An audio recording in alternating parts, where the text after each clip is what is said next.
దేవుడి పరిశుద్ధ నామానికి మహిమ కలుగునుగాక. భక్తుడైన దావీదు ఈ రీతిగా అంటున్నాడు. దావీదు భక్తుడికి ఎన్నో శ్రమలు, నిందలు, అవమానాలు వచ్చినప్పుడు ఆ శ్రమను బట్టి దావీదు భయంతో ఉన్నప్పుడు దావీదు దేవుని సందులో ప్రార్థించినప్పుడు ఇదిగలా అంటున్నాడు, నాకు కలిగిన భయములన్నిటి నుండి. చూడు, దావీదుకి ఏం కలిగినాయి అంట? భయము కలిగిందంట. అతను కలిగిన భయములన్నిటి నుండి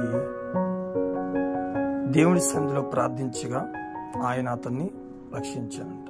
నాకు కలిగిన భయములన్నిటి నుండి ఆయన నన్ను తప్పించాను.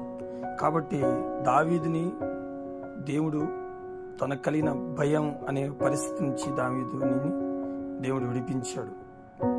ఎందుకంటే నేను యెహోవా యొద్ద విచారణ చేయగా ఆయన నాకు ఉత్తరం ఇచ్చాను. కలిగిన భయమును బట్టి దేవుడి సన్నిధిలో విచారణ చేశాడు, మొదలుపెట్టాడు.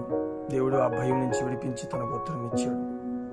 కాబట్టి మన జీవితంలో మనకు కూడా అనేక విధాలుగా భయం కలుగుతుంటుంది. అయితే కలిగిన భయం బట్టి మనం కుంగిపోకుండా ధైర్యం ఇచ్చేది దేవుడే.